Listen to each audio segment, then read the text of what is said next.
Good afternoon. So many of you will remember quite a number of years ago I did an oven roasted tomato pasta sauce, and it takes quite a while to achieve absolute perfection, and it's a gorgeous recipe. If you've not seen it, have a look. But I really wanted to try and come up with a similar recipe that would take a fraction of the amount of time to do, and that I could use the microwave for. Now, this recipe can be done on the stove top, but you're going to be waiting for quite a while for all the juices to burn off, if you like. The microwave is a more convenient way of doing it and uses actually a lot less energy. And that's one of the reasons for trying it, because we're going to have lots of tomatoes coming in, and indeed we have got some in now. And actually, I'm using all the ugly ones, the poor ones that probably people might look at and say, "Ooh, no, I'm not using that," and throw it away. Whereas we're like, "Oh yeah, there's plenty on that. We'll just cut off the bad bits." So let me show you these culprits that I'm working with. So I've got a microwavable bowl, which is a reasonable size.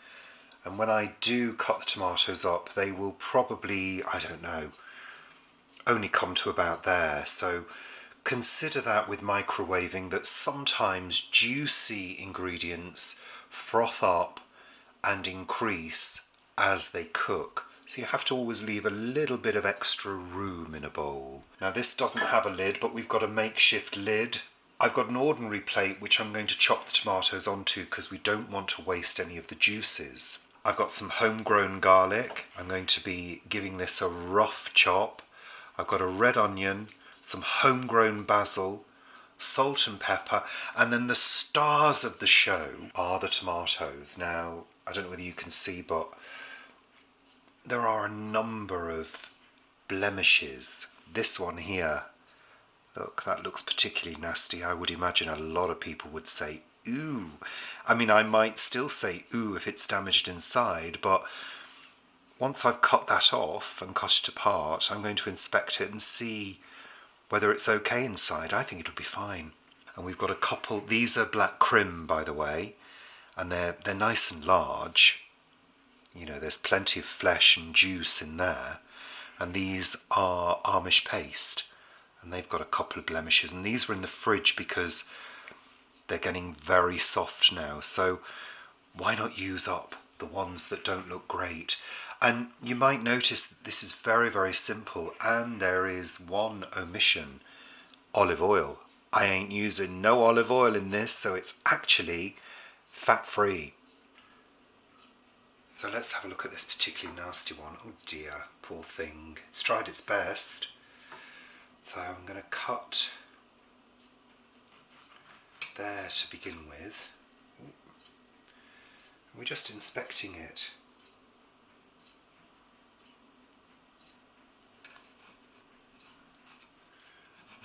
And it's not necessarily it looking nasty, it's some of the bits are quite hard, so they may not cook down, but that all looks good to me. It's been washed. I'm going to chop it as small as I can.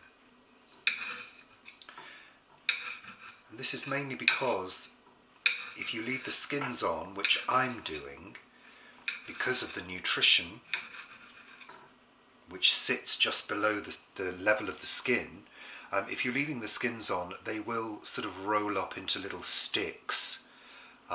So chop them as small as you can, or stick them through a processor. I did consider doing that, but I really can't be bothered.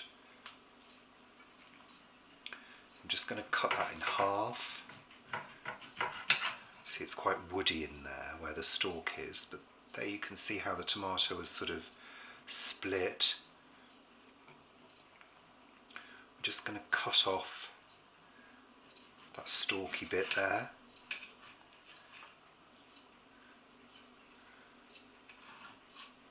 And discard that bit, and that bit's fine. All of these other bits that are being discarded will go on the compost heap.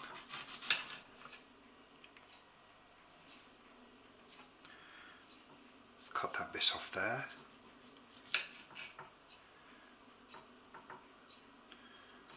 bit there.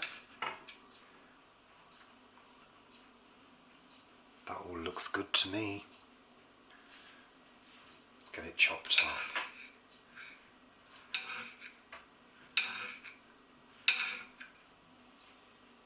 Just takes a little bit of care and attention,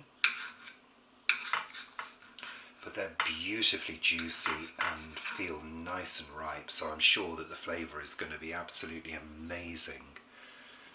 Okay, just take this bit off.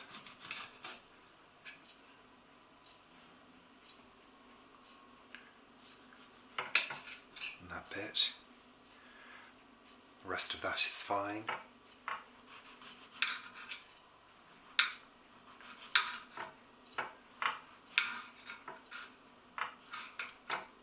Okay, what I'm going to do is decant this into the bowl and carry on with these, and then we'll come back once I've prepared all the ingredients and they're ready to cook. So everything's gone in. I ended up not using all of the tomatoes because I was getting a little bit too full, and like I said before, with microwaving you need to leave a good amount of space for bubbling up. I might have overfilled this. So tomatoes have gone in, roughly chopped garlic, roughly chopped onion and roughly chopped basil, and I've topped that off with some salt and some pepper, freshly ground black pepper, and I'm going to give all of that a good stir.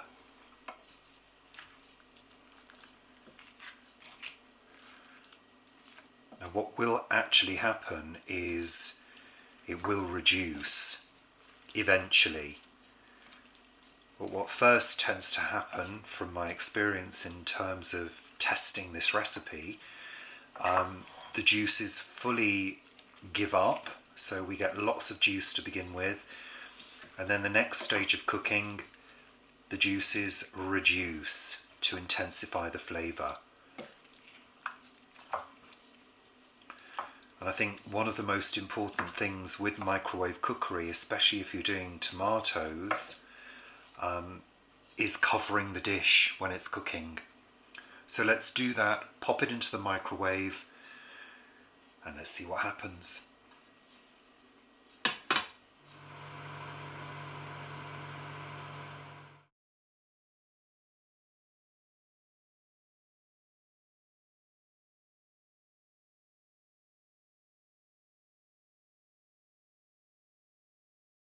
So this is after about 40 minutes of cooking. What you have to bear in mind is the fewer tomatoes you use, the less time it'll take. So just a couple of tomatoes would probably take around 10 to 15 minutes. A reasonable amount of, 5-6 tomatoes would probably take around half an hour, and this took around 40 minutes. Maybe a little longer than I'd like it to, but I'm pleased with that, and that's going to be delicious on some pasta, and that's what we're going to have this evening. I've cooked some pasta and I've taken some out of here, so I've taken some for another meal. I'm going to throw some cooked pasta into there, give it a good stir.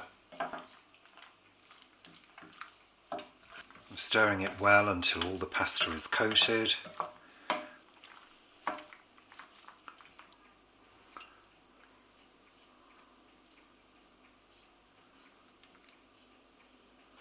So Paul, this is my fresh tomato pasta. Would you like some black pepper? Yes, please. Gosh, it's very small. It's very tight at the top.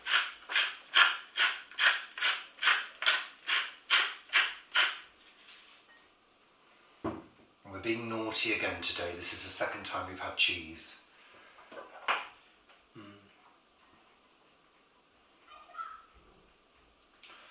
If you can hear noise, it's children playing in the garden that way. Kicking balls and things. Nice, very fresh. Very sweet. Quite a light flavour, but very tomatoey at the same time.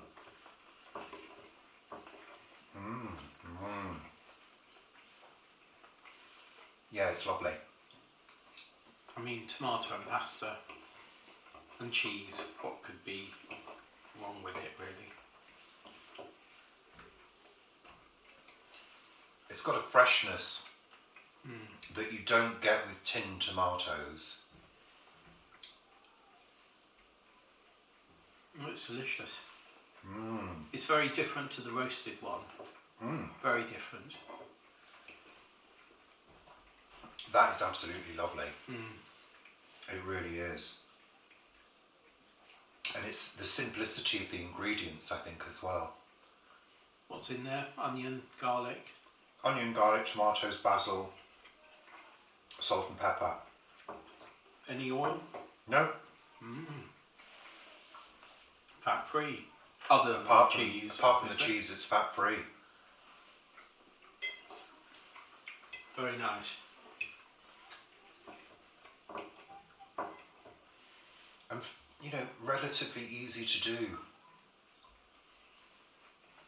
And the pasta's nicely al dente. So many of the packet instructions, if you cook them as they say, they go all mushy. 6-minute rule. Cook for 6 minutes, check it, and then add a minute. And keep checking it. Overcooked pasta is disgusting.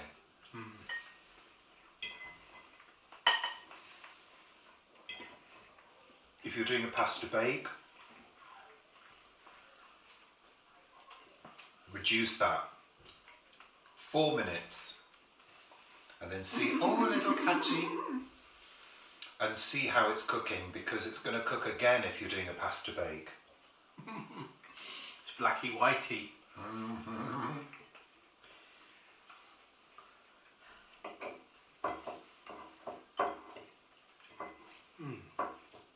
It's lovely, huh? It is. I've only had to do my breakfast today.